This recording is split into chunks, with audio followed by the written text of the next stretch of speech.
کاتتان باش بینەرانی خۆشەویستی تلویزیۆنی کۆمەڵە زۆر خوشحاڵم بۆ جارێکی تر لە خزمەتتانام لە بەرنامەیەکی تری دیالۆگدا. ئازیزان، ساڵی 2019 زایێنی کەسێک بە ناوی حەمیدی نووری هات بۆ فڕۆکەخانەی ستۆکۆڵم. حەمیدی نووری کە لە ئێران بە ناوی عەباسی ئەناسرا یەکێک لەو کەسانە بووە کە لە زیندانی گەوهەردەشت بە تایبەت و لە زیندانەکانی کۆماری ئیسلامی لە دەهەی 60 بە تایبەت ساڵی 68 دەستی بووە لە ئەزیێت و ئازاری زیندانیان و هەروەها لە کوشتنی زیندانیان نەخشی بووە. دەوڵەتی سوێد بە هاتنی ئەو نابراوە بۆ فڕۆکەخانە دەرگیر کرا و بەشێکی زۆر لەو کەسانەی ساڵی 67 و پێشتر لە زیندانەکانی کۆماری ئیسلامیا بوون چاوانەی و ماون ئێستا و ئەوانەی شوایگیانیان بەختردووە کەس و کارەکان شکایەتیان کرد لە ناوبراو و ئەم کەیسە چووە دادگای سوێد. ئەم باسەمان ئەمڕۆ خەینە بەرباسی لێکۆڵینەوە لەگەڵ بەڕێزان کاکی عەبدوڵڵا بیگلەری کە بۆ خۆی یاساناسە و هەروەها کاک ئەحمەدی ئەسکەندەری کە ڕایشکاری سیاسیە. ئازیزان بەخێر بێن بەڕێزان کاک ئەحمەد و کاک ئێدێ. سپاس دەکەم کاک مەحیەگیان، سڵاو و ڕێزم هەیە بۆ بینەرانی ئەم تەلەڤیزیۆنە، هەروەها سڵاو و ڕێزم هەیە بۆ میوانی بەرنامەکەت کاک ئەحمەدی ئەسکەندەری. منیش زۆر سپاسان دەکەم سڵاوی بینەران و هەروەها سڵاوی گەرم بۆ دۆستی بەڕێز کاک ئێدەی بیگلەری.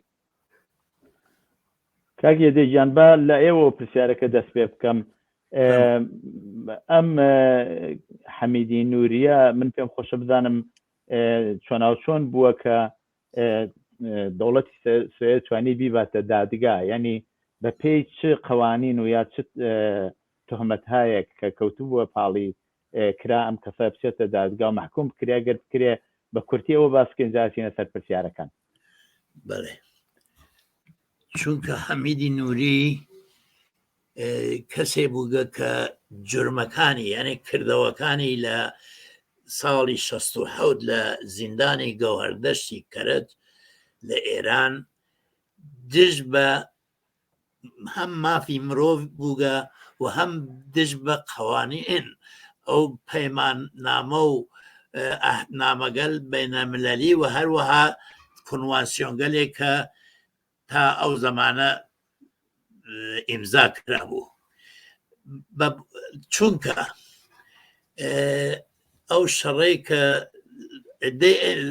تێدادێک زۆر لەو زیندانیگەلە کە بەناحەق ئەعدام کران زیندانیگەلێ بوون کە لایەنگر سازمان مجاهدین خەڵکی ئێران بوون. تێداد زۆری زیندانی لایەنگری سازمانە چەپەکان یا غەیری مجاهدین بوون. بەڵام چونکە لە دوای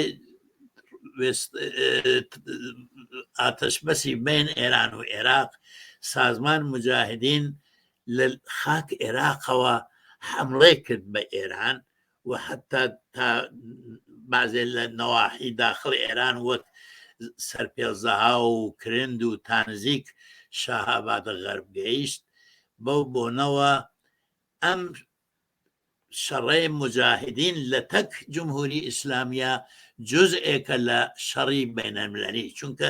لەو ئانا شەڕی بینەملەلی لە بین ئێران و عێراقا بوو، دوو دەوڵەت بەیەکەوە شەڕیانە کرد.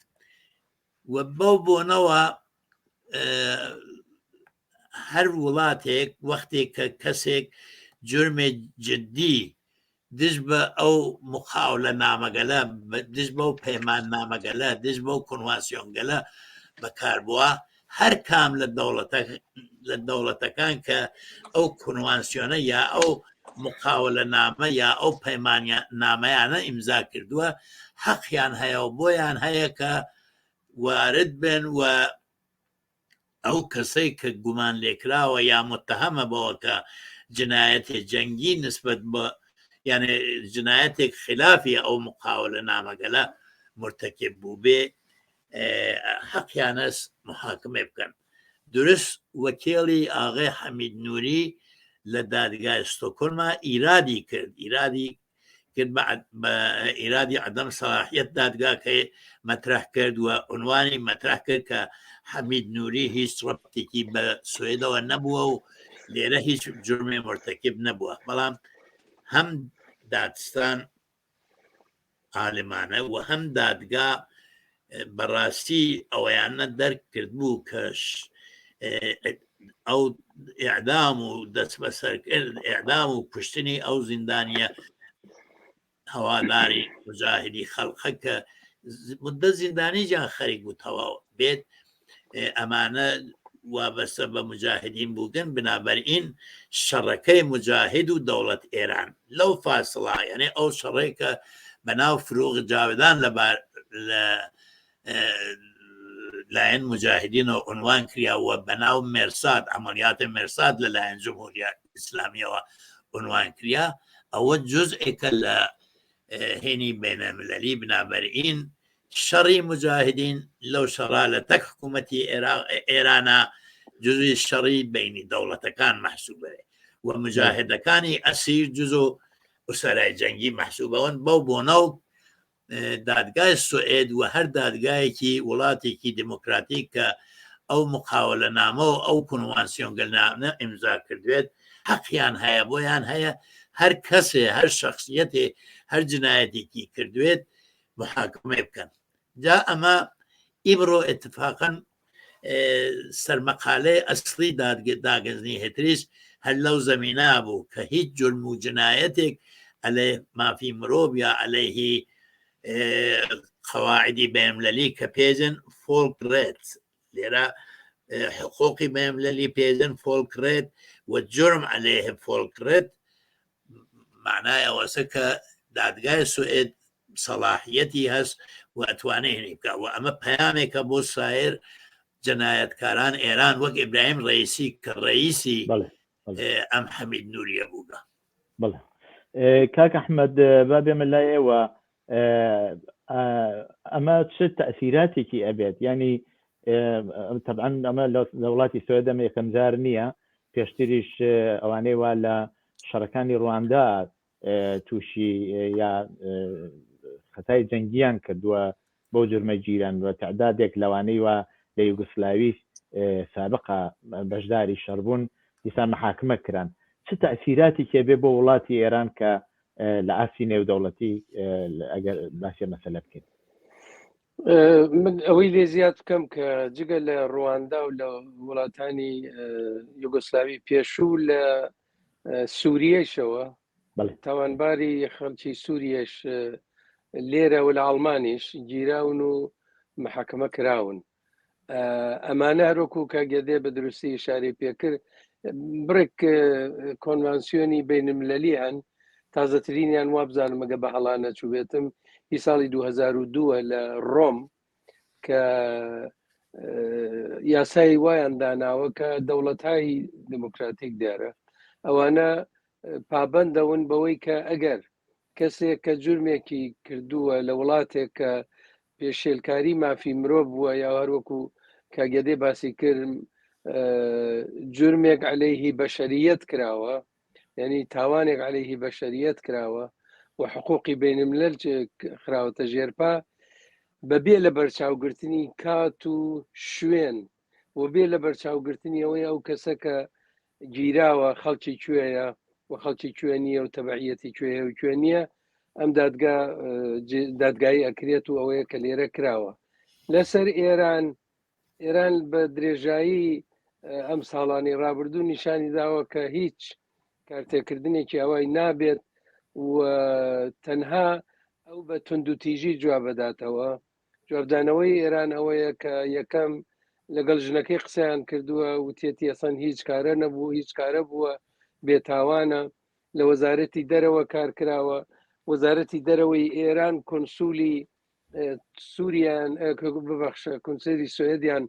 بان کردە وەزارەتی دەرەوە لە تاران و قسەیان لەگەڵا کرد. لێرەش بانگهێشتی کۆنسولی ئێران کراوە بۆ وەزارەتی دەرەوە، گفتوگۆیان لەگەڵا کراوە. ئێران ئەزانێ باشی شەزانێ کە دەستگای دادی سوێد پەیوەستە بەو تعهداتە نێودەوڵەتیانەی کە کاگێدەیش باسی کرد کە ئیمزایان کردووە کە وەختێکی شتێک ئیمزاکەن ئەمان لەسەری شێڕۆن تەبان لەبەر خاتری ئەوە کارەکەی خۆی جێبەجێەکە ئێران پێی وایە ئەمە ڕوتێکی سیاسیە ئەمە کاردانەوەیەکی سیاسیە دژ بە ئێران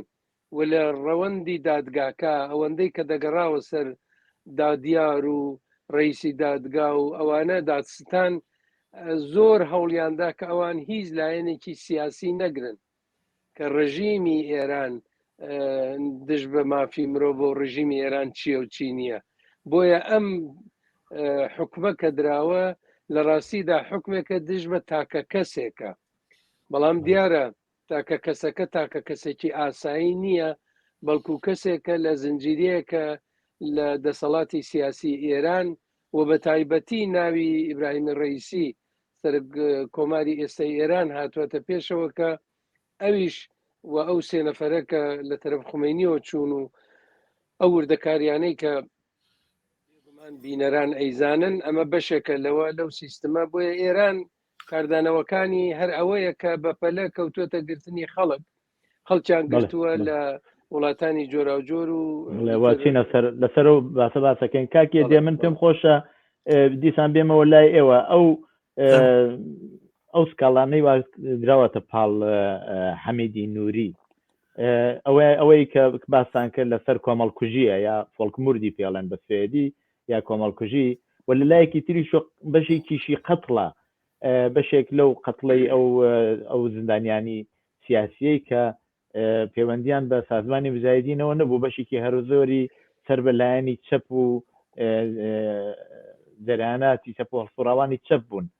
لەو بابەتەوە ئەو حکومە چەنێ ئەتوانێت لە ئاستی نێودەوڵەتی دیسان هەر پشتوانەی نێودەوڵەتی بێت لەبەر ئەوەی کە حەمید نووری مرتکب ئەو جرمە ضد فۆلکڕەتی یا ضد قەواعدە بینەلملەلیە مرتکب بوو هەر جرمێتریژی کردوێت تێتە پاڵ ئەوە دروست ئیشارێ پێەکەی ئەو کەسانەی کە لە کەیفەرخاستەکەی دادستانیدا وا هات کە ئێژێ جرم یا تاوان دژ بە قەواعدە بینەلملەلی و قەتڵ عدەیەک لە زیندانیان قەتڵ ئەو عدە لە زیندانیانە ئەوەسە کە تۆ ئیشارەت پێکرد کە تەرەفداری مجاهدین نەبوون یا چەپ بووگن یا سازمانگەلتر بەڵام چونکە جرمە ئەسلیەکە مرتکب چەندین جرم بووگە حەمید نووری بەشێکی ئەوەسە کە وتمان نێودەوڵەتیە جزۆ مەشمولە ئەو مقررات و کنوانسیۆنگەل بینەلملەلی ئەبێ و بەشێکیجی کە مربوطە بە قەتڵ ئەفراد دروستە نیەوەلێ چونکە ئەو جرمەکەی مرتکب بووگە لە پاڵ ئەوایەنە حتا ئەگەر مەسەڵەن فەرز فەرموو ئەم کابرا مقدارێ سگار قاچاقیجی لە تەکخۆیان باوەڕدایەتە ناو ئەم وڵاتە ئەوەی شەر حەسابە کریا لە تەکینیان یعنی جرمە ئەسلیەکە ئەو تاوانگەلەسە دژ معاهدات بینەلملەلی یا بیژین تەوافقات بینەلملەلی نێودەوڵەتی و جرمەکان تریشی ئەو قەتڵگەلا و هەر جرمێتریش مرتکب بووێت ئەوانیجا ئەتوانێت لەو دادگا بەکاربرێ یعنی جرمەکان جەمە بێتەوە ئەگەر چی بەشێکی بوچک بێت بڵێ لەم دادگاییە 34 نەفەر وەکو شاکی شکایەتیان کردووە و 26 نەفەریش وەکو شاهد بەشداری بوون جا لەوە بەشێک لە ئەسنادی بۆ خۆی کۆماری ئیسلامی کە لەلایەن منتەزری لەلایەن بەشێکی تر لە ئەسنادێک کە مەوجود بووە لەم دادگا وەکو پاڵپشتێک بووە بۆ محاکمەکردنی حەمیدی نووری ئەمانە کاکێ دێ هەر دیسان دێمەوە لای ئێوە ئەمانە چەندێ توانیویەتی ئەو حکومە وەها قایم بکات کە بەو جۆرەش کە باس کرا حکومەکە حکمی دادستانە دادگا تەییدی کردوێنی هەرو حکومەیە کە دادستانیش داوای کردبوو چەندێ توانێت پاڵپشتێ بێ بۆ ئەوەی کە حەمیدی نووری نتوانێت دواتر اعتراز بکە یا بیواتە دادگای لێکۆڵینەوە. دلائل بۆ ئیسبات جرم یعنی هەر دەلیلگەلێکە هەست لە قوانین جەزاییە بۆ ئیسبات جرم بۆ ئەوەی کە کەسێک کە بەعنوان گومان لێکرا و ئەگێت و تحقیقاتی لەسەر ئەکرێت متعدد ئەتوانێ بێ بەشێکی ئقراری متهمە کە لێرا نییە ولی بەش عمدەی عیبارەتە لە شەهادەتە ئەو شاهدگەلە کە لە زیندانەکەی گەوهەردەشتا بووگن نزیکەی 7 نەفەر شاکی و شادی شاهد لەم پەروەندە ئیطلاعاتی خۆیانیان و ئەحساسات خۆیانیان نیشان دادگا داگە دیارە ئەمە بەشێکە لە دەلائل هەر ئەوەی کە باس کریاگە چ لە کتێوەکەی خاترات منتەزریە چ لە ئەو نەوارەی کە پەخشەو بوو لە گفتگۆیەک لەگەڵ ئیبراهیم ڕەیسی لەگەڵ حسین عەلیە نەیری لەگەڵ ئەو ئاغای ئشراقی و کەسێ تریش بوو لە تەکیانە ئەم 4 نەفەرە حتا پیان ئختاری کرد وتی ئێوە ئابڕووی جمهوری ئیسلامیەوان و ئێوە بەعنوان ئەو عدە بەعنوان کۆمیتەی مەرگ ناسران ئەمانە دەلایل لە جۆرمە کە خودە منتەزری ئەوید لە مەقامی معاونەتی خومینیە لە مەقامی قایم مەقامی خومینیە ئەو قسە گەریە کردو نەبدوای ئەوەی کە دەرکرابێت بنابەرئین دەلائلەکە موجودە ئەمانە تەکمیل یەکترین ئەکەن. بڵێ کاک ئەحمەد ئەم مەسەلە ئەگەر بیناواتایی لێ بکەین چەندێک ئەتوانێت لە ئێستەدا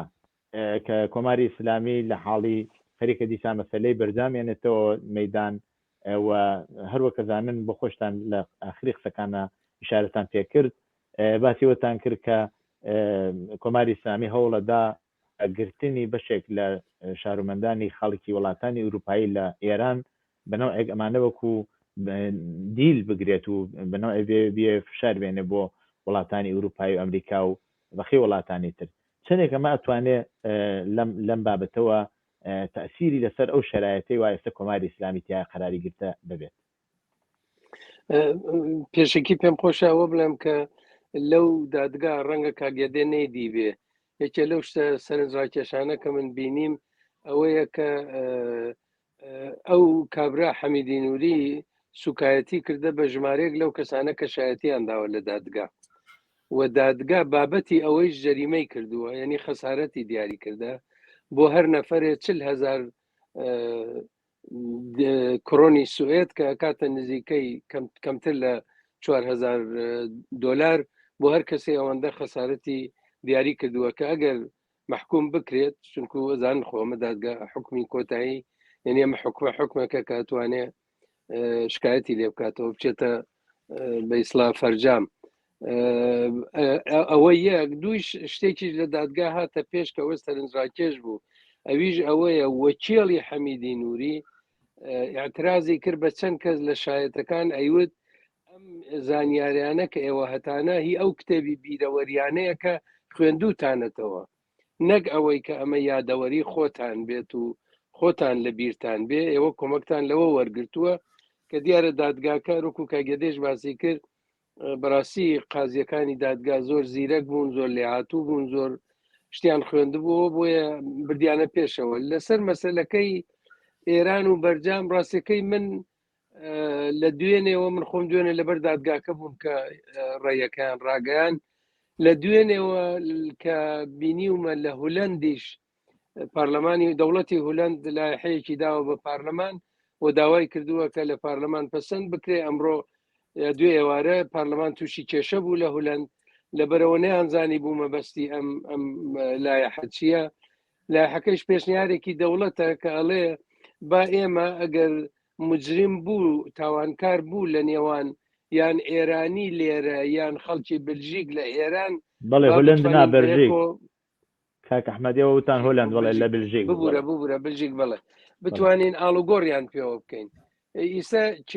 ئەوە هەیە لەم لایشەوە دەزانین کە ئاڵوگۆڕ کراوە ڕاستی سوێد نەیکردووە لەگەڵ ئێران بەڵام ئاڵوگۆڕ کراوە من پێم وایە بە بۆنەی شەڕی ئوکراین و شەڕی ئوکراین تاسیراتی ئێجگار زۆری داناوە شەڕی ئوکراین وای کردووە کە تەنانەت مەسلەی دۆسیەی ئەتۆمی ئێرانیش ینی بەرجامیشی کارتێکردنێکی زۆری لەسەری بووە بۆیە لەوانەیە یەکێتی ئوروپا لە بنەوە بە دەوڵەتی بلژیکیان وتبێتیان بە ئێوە شتێکی ئاوا پەسەند بکەن و ئاڵوگۆڕێ بکەن لەگەڵ ئێرانە باو ئەسەدوڵای ئەسەدیە کە بەناو دیپلۆمات بەناویش نە هەر دیپلۆمات بوو بەڵام خەریکی کاری تەقینەوە بوو بەرنامەیدا ڕشت بوو کە کۆبوونەوەی مجاهدینی لە پاریس بتەقینێتەوە بە بۆم بوو بە نەخشە و بە هەموو شتێکەوە گرتنیانن و هەموو شتێک ئاشکرا بوو محکوم بووە بە 20 ساڵ زیندان من بە دووری نازانم یەکێتی ئوروپا وتبێتیان بە خشکەی ئێوە خێرا قانونێکی ئاوا پەسەند بکەن بەڵام لەبەر ئەوەی نەک هەر ئەوە بەڵام یەکێ لە دەلیلەکانەوە بوو کە ئەندامێکی پارلەمانی بلژیک خانمێکی ئێرانیە دیارە جەماعەتێکی شیتایە کە ئینسانی پێشکەوتو خوازن و ئەچنە قۆڵایی مەسەلەکانەوە ئەن بۆیان دەرکەوتووە کە ئەمە مویەک لەم ماسەدا هەیە ئەمە فێڵێک لەم کارەدا هەیە بۆیە ئێستا دەوڵەتی بلژیک سەرڕایەوەی کە زۆرینەیشی هەیە لە پارلەمانە تووشی کێشە بووە ئایا دەتوانن ئەمە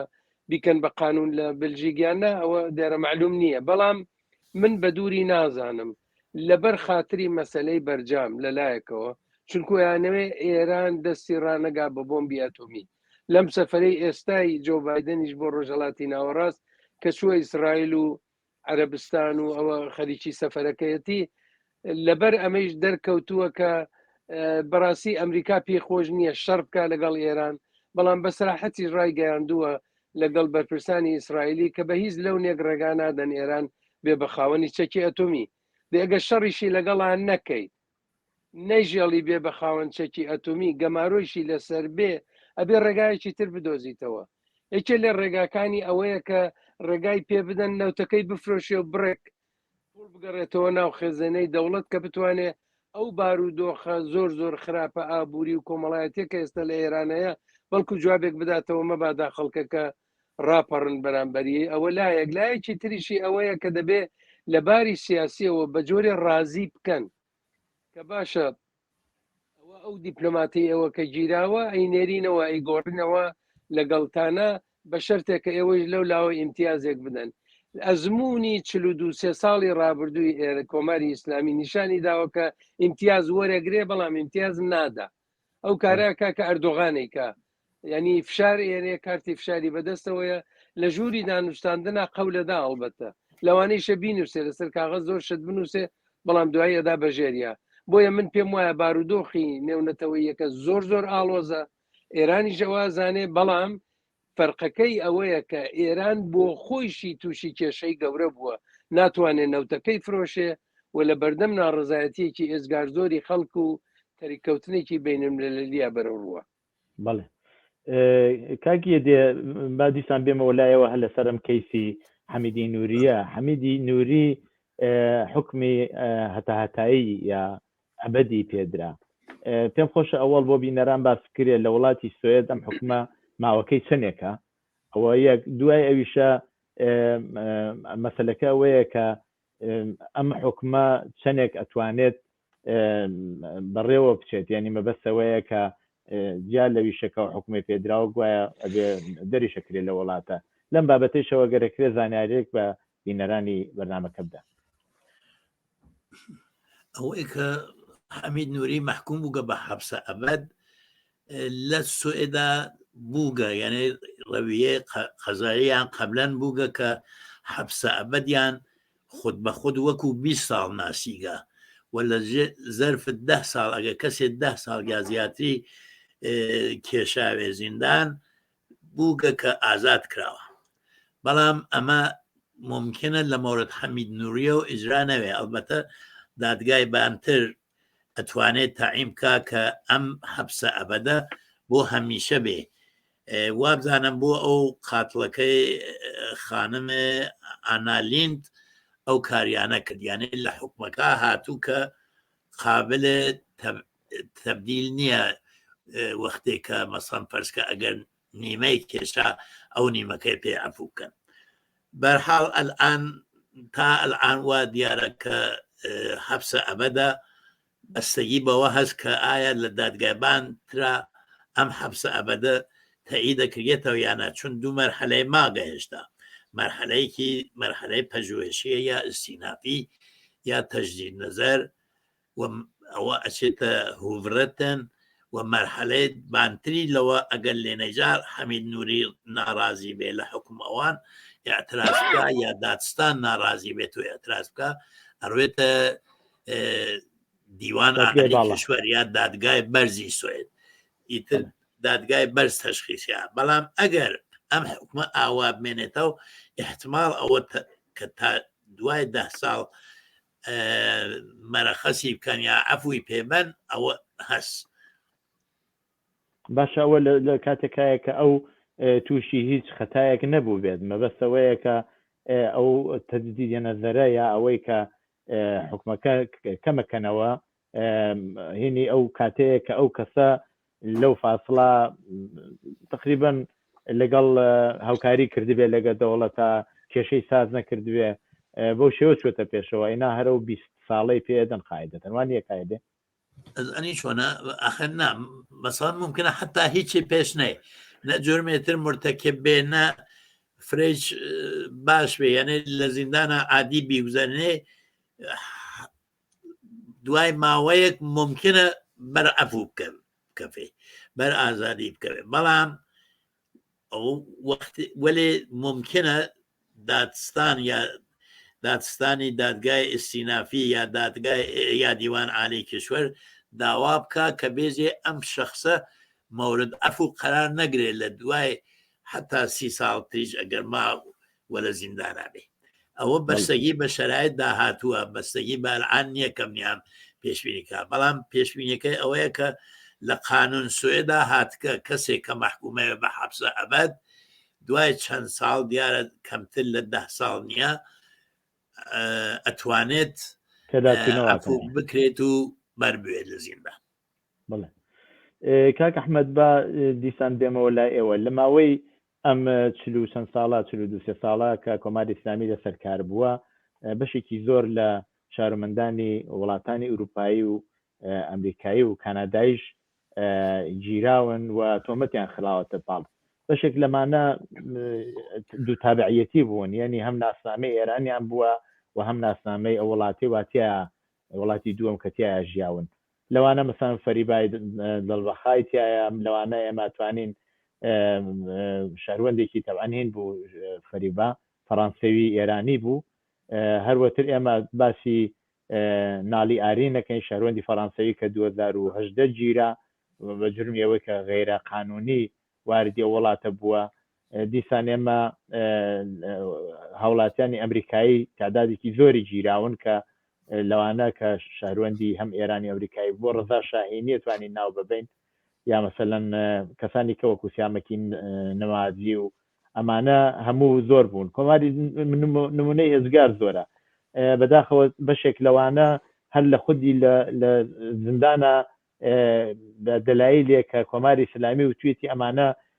مردوون و یا سەکتەی قەلبیان کرد یا شتێکی وە، بەڵام لە ژێر شکنجایم و لەوانە مەسەلەن ئەو شارمەندەی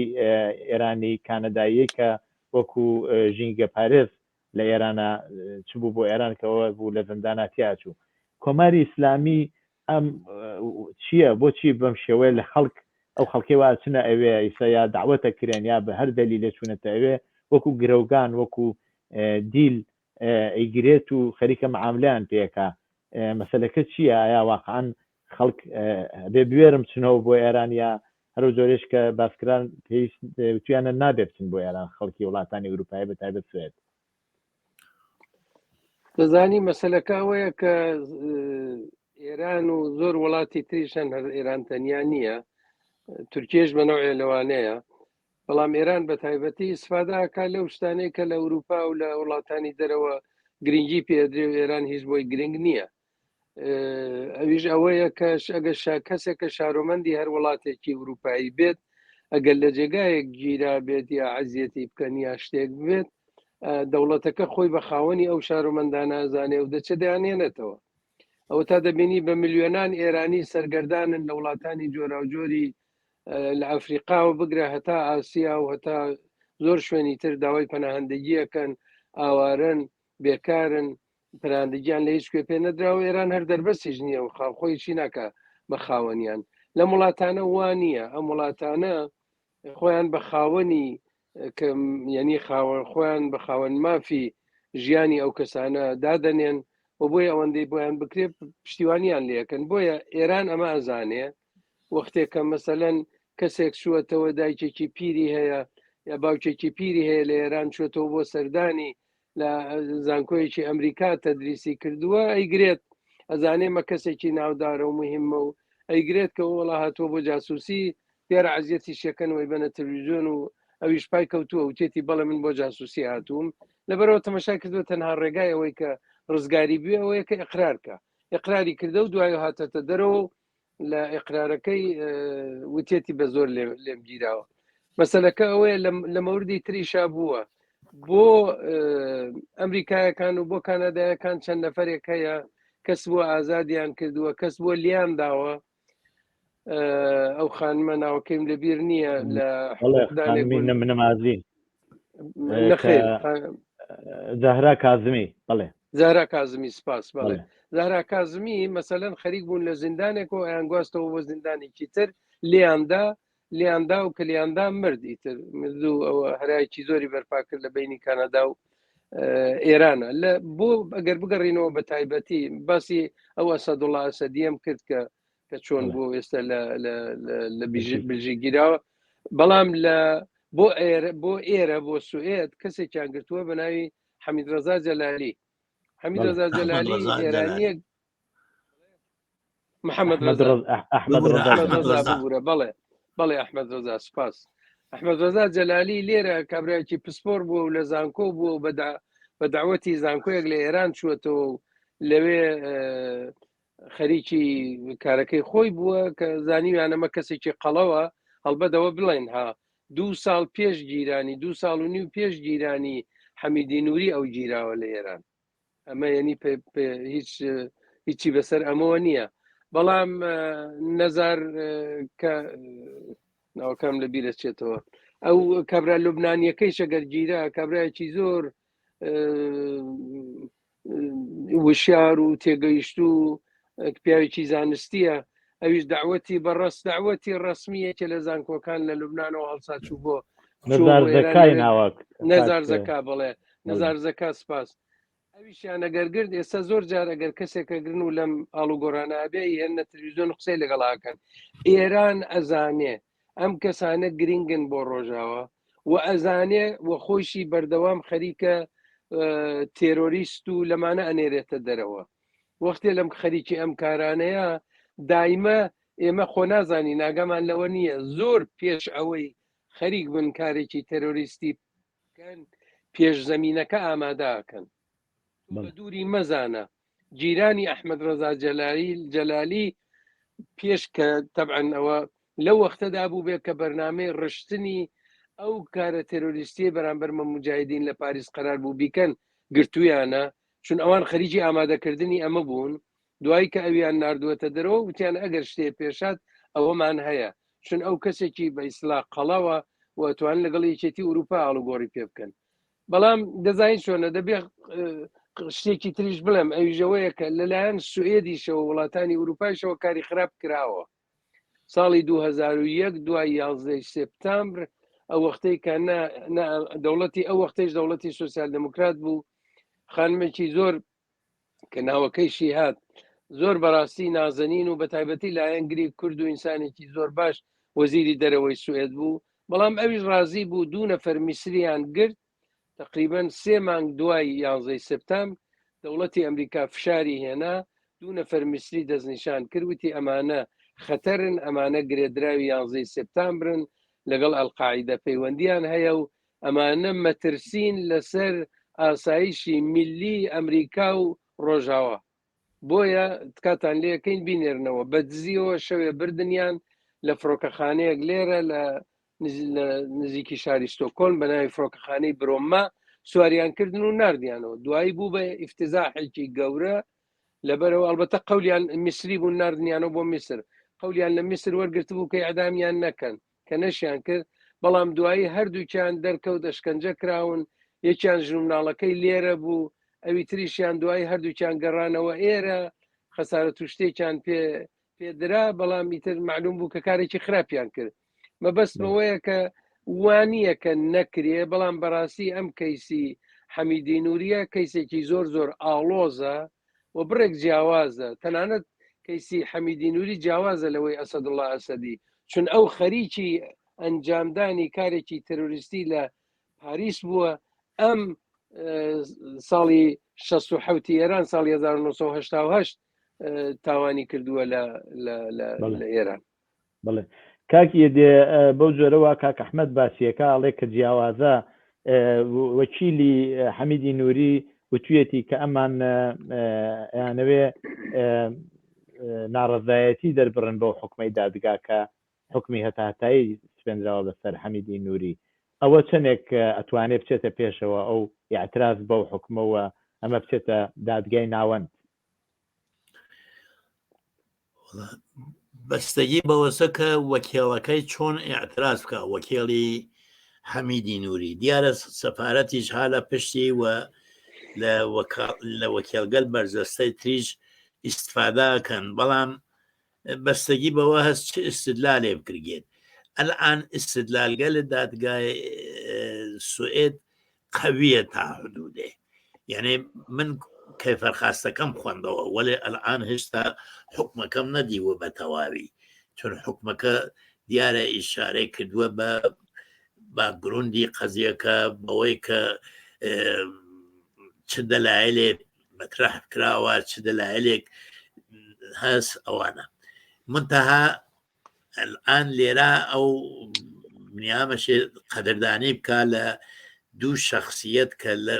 ئەم پەروەندا دەخیل بوون یەکێ ئیرەز مستاقی کە شناختی بوو لە ئەمسال حەمید نووری وانە یەکێ دکتور کاوای موسەوی لە لەندەنەوە کە حقوقدانەوە وەکو وەکێڵێک ئیقدامی بکرد بەڵام بەستگی بەوە هەست کە لە ئایندا وەکێڵەکان چنەوە دفاعی بکەن و بەرخورد دادگای هوڤڕێت یا دادگای ئستیناپیش ئەچێ لە بەرچاو بگرین و دوای ئەوە دادگای دیوانە عالی کشوەر ئەوەش فرە مهمە بۆ قەزیەکە منتها ئەلان ناتوانین پێشبینی بکەیت کە چی پێش تێ منتها وایە کە ئەحمەد ئیشارەی کرد ئەو ئەسەدوڵای ئەسەدی لە حاڵێکا بۆ مەکەی تاحوێڵ ئەو ئاغا و خانمە دابوو گیرا پۆلیس ئەیزانی و هینیان کرد و زەبت کرا بۆ مەواد منفەجرەکە لە مۆرد حەمید نووریەوە زیاتر یەکێ مقررات بینە ملەلی یەکێ ئەو شەهادەت شهود و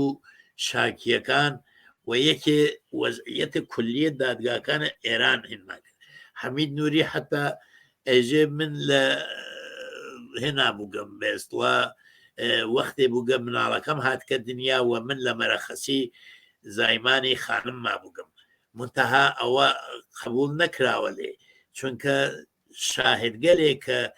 ئەو وەختە زیندانی بوودن لەژێر ئەو چاوبەنەکەیان یا لەژێر ئەوە کە دەسماڵیان داوە سەر چاویانە حەمید نووریان دی بوو حتا دانێت لە ئەسیرەکان لەو وەختە کارتەکەی کە حەمید نووری داکەفێ ئاخر لە زیندانە ناوێتری بووگە لێرە نووسیا و حەمید نووری بۆیە گیراوە ناوە ئەسلیەکەیە ئەو شاهدە دی بووی کەسێ بووگە لە زیندانە دیە کە ئەم کارتە لە گیفان ئەو داکە بکە ئەمانە دەلایلێکە من تا دیارە دەلایلەکەی ئەلێ ئەسەدی محکەمترا بەڵام مهم ئەوەسە کە لە ئایندا جمهوری ئیسلامی کەسێتر نەگرێ یا ئینکە حەمید ئەحمەد ڕەزای جەلالی ممکنە بگۆڕدرێتەوە بەم شخصە ئێران بۆیە گرەوگانگیریەکە کە لەوا ترسێ مەئمورەکانی جاسووسەکانی عواملەکەی دەستگیر بکرێن و ئەویش لە فکر نەجاتیانە هەست ئەوە نییە ئەنیس نەقاش قاتڵەکەی بەختیار چووەوە بەدەسەگوڵ لە فرودگا وەزیرێک استقبالی لێکرد. کاک ئەحمەد لە مەسلەی لەم مەسلەی شکایەت وشتا ناوی سازمانی مجاهدین زۆر بەردەستە کراوەتەوە حتا ئەگەر بەو جۆرە لە بەر دادگایشە ئەوان زۆر حزوریان بووە مێدیایش زۆر ڕواڵەتی ئەوانی گواستوێتەوە و زیاتر بەشێکی زۆر لە کەفێ خاستەکەش کە بەرامبەر بە حەمیدی نووری هەیە باس لەواکە کە وەکو مجرمی شەڕ ناسراوە کە کۆمەڵکوژی کردووە مەسلەی مجاهدین لەم ناوە پێتان وانە ڕەبتی هەیە بەسەر ئەم وەزیەتەی وایە سەر لە ئێرانە هەیە و بەحسی ئالتەرناتیڤ وشتیوا و ئەوەی کە بۆ داهاتووی ئێران چ هێزێ بێتە سەرکار ئایا چ نێمە تاثیریە بێت دەزانی مجاهدین لەو ڕۆژەوە کە ینی کەوترە ئۆپۆزیسیۆنی جمهوری ئیسلامی خۆیانیان بە ئالتەرناتیڤ داناوە کە ئەوان جێگرەوە بن هەر لە وەختەوە بگرە کە مەسعودی ڕەجەوی دەویست بێ بە ڕئیس جمهور کە نەیتوانی ببێت لەبەرەوە دەنگی نەدا و بە قانونی ئەساسی ئێران هەتاوەکوونی ئەو وەختەی دوایی هاتە دەرەوە شورای ملی مقاومەتی دروست کرد خۆی بوو بە ڕئیس و هەتا گەڕاوە بۆ عێراق و نازانم ئەو کارانە کە لە عێراقەوە کردیان یەک شتی سازمانی مجاهدین جیاوازە لەگەڵ سازمانەکانی تری ئۆپۆزیسیۆنی ئێران ئەویژەوەیە کە یەکێ لە سازمانە هەرە دەوڵەمەنەکانی ئۆپۆزیسیۆنە لە سەتحی ئێرانیش و لە سەتحی دەرەوەیشدا پوڵێکی ئێجگار زۆریان هەیە دەلیلەکەشی ئەوەیە کە شەمی اقتصادیان بووە ئەمانە و کەوتونەتە کاری بیزنس بە پێچەوانەی زۆر لە سازمانە سیاسەکانی ترکە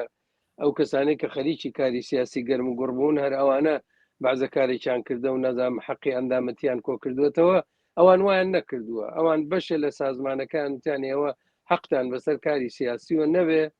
ئێوە عزوی ئەم سازمانن لەگەڵ ئێمە بڕۆن کاری اقتصادی بکەن هۆتێلیان هەیە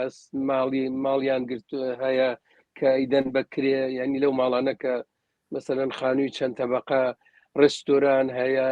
زۆر شتیان هەیە کە زۆر کاری بیزنسی تریان هەیە کە ئەلانیش دیتر هەتا دنیا مدرنتر بووەتەوە کارەکە ئاسانتر بووەتەوە ئەمە چی کردووە ئەمە وای کردووە کە ئەوان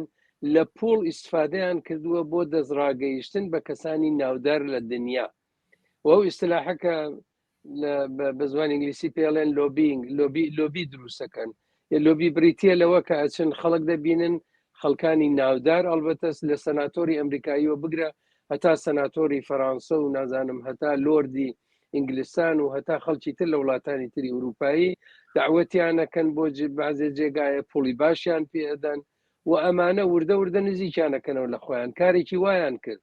باوجودی ئەوەی کە سازمانی مجاهدین خۆی ڕایگەیاندووە کە ئێمە ئەمریکاییمان تێرۆر کردووە لە ئێران وەختی خۆی توانیان ئەمریکا ڕازی بکەن کە مجاهدین لە لیستی تێرۆر بێرێتە دەرەوە جەلسانە کە ئەیگرن و ئەسەدوڵڵا ئەسەدیە قرار بوو بچێت بەشداری بکە بۆیە زۆری دەنگداوە و بۆیەوە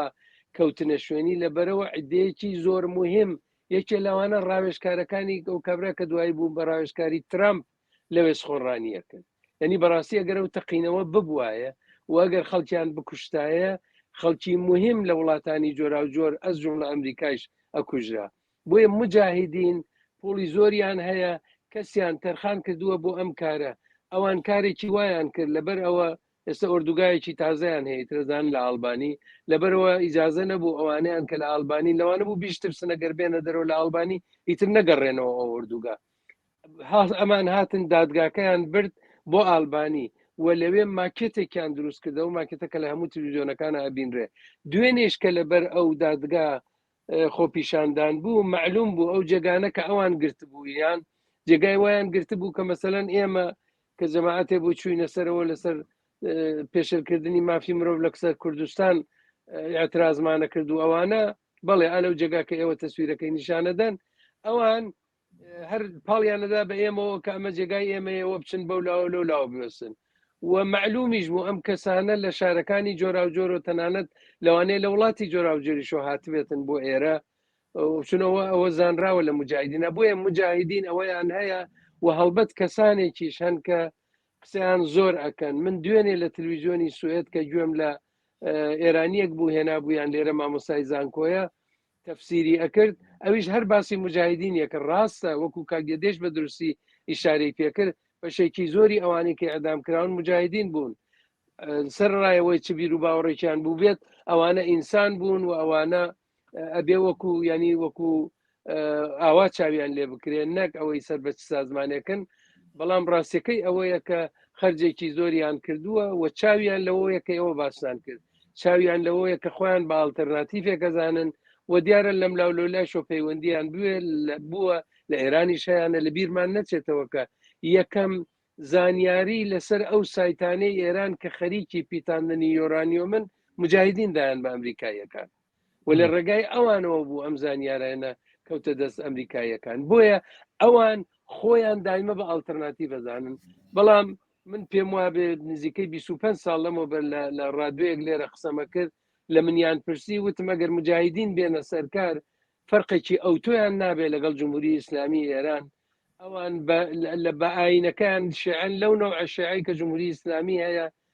لاگری ناسیۆنالیزمێکی زۆر بەهێزی ئێرانین کەوا بێ دژ بە کوردەون و ئەمجار بە هیچ لەونێکیش دموکراتیک نین، ئەوانە ڕێکخراوێکی دموکراتیک نین. بۆیە بەڕاستی سەرڕای هەر کارە بیکەن و هەر نازانم زەحمەتێ بیکێشن و هەرچی خەڵکی گەورە بۆ لای خۆیان و ڕابکێشن، بەڵام جەماعەتێکی نادموکراتیکن. باشە بە ئاخرین پرسیارم بکەم، ئەلبەتە هەم کاکێدی ئەم کاک ئەحمەدە دووکسانەتوانن جوابی بدەنەوە. لەو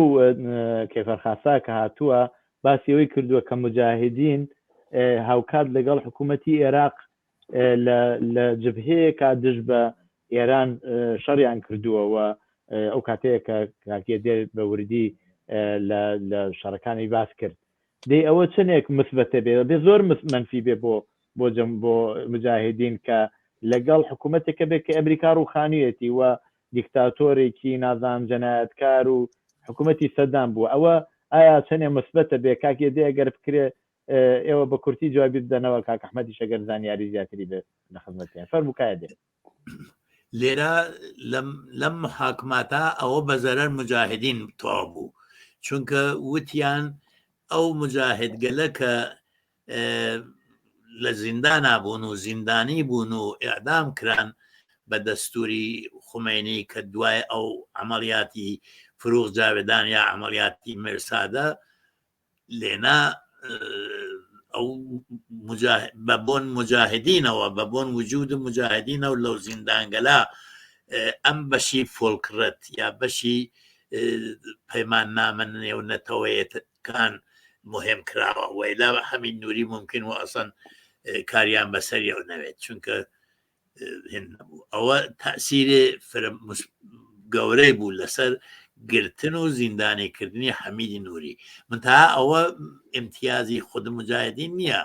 ئەوە ئیمتیازی قازیەن ئەو دادستانەسە کە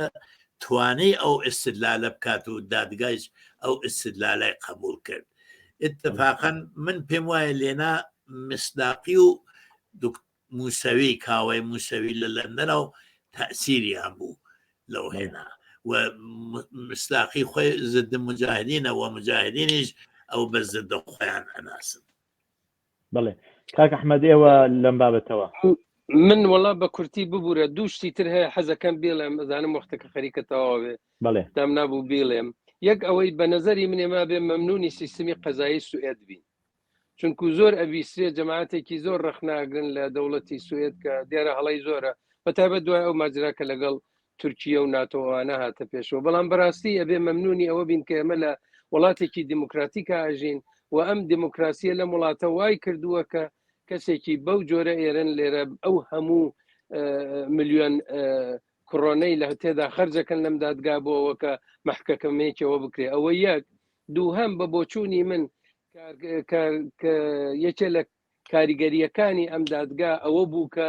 هەر بەهۆی ئەم دموکراتیک بوونی سیستمی سیاسی قەزایی لێرەوە دادگایکردنەکەی حەمیدی نووری ڕاستە و خۆ بە زوانی فارسی دەگوێزرایە دەرەوە لە نەتیجا بەشێکی زۆر لە خەڵکی ئێران یان ئەوانەی کە بە فارسی ئەزان لە دەروەی وڵات وەرجی ژێراوە بە زوانی تر زانیان کە لە حکوومەتێکی دموکراتیکە محاکەمەکردنی کەسێکی ئەو هەموو تاوانەی لەسرە چۆن و چۆن دەبێت بچێتە پێشەوە. من پێم وابێ ئەمەش کاریگەریەکی زۆری بوو، واز قەزا ئەمەش زدی مجاهدینە، مخالفی مجاهدینە، لەبەرەوە مجاهدین لە ناو خۆیانە لە دادگایکردن و یاهی خۆیان یاهینی خەڵکی دیکە زۆر لاواز دەرکەوتون، وەخت نییە نمونەمە هێناوە. بەڵێ زۆر زۆر سپاس بۆ بەشداریتان کاگیێدێ و کاک ئەحمەدی ئەسکەندەری لەو بەرنمەیەدا زۆر مەمنون. زۆر سپاس بۆیەوەش. بینەرانی خۆشەویستی تەلەڤیزیۆنی کۆمەڵە بەو جۆرە هاتینە کۆتایی ئەو بەرنمەیە، هەتا بەرنمەیەکی تر و دیالۆگێکی تر ڕۆژ و شەوێکی خۆشتان بۆ باوە دەخوازم.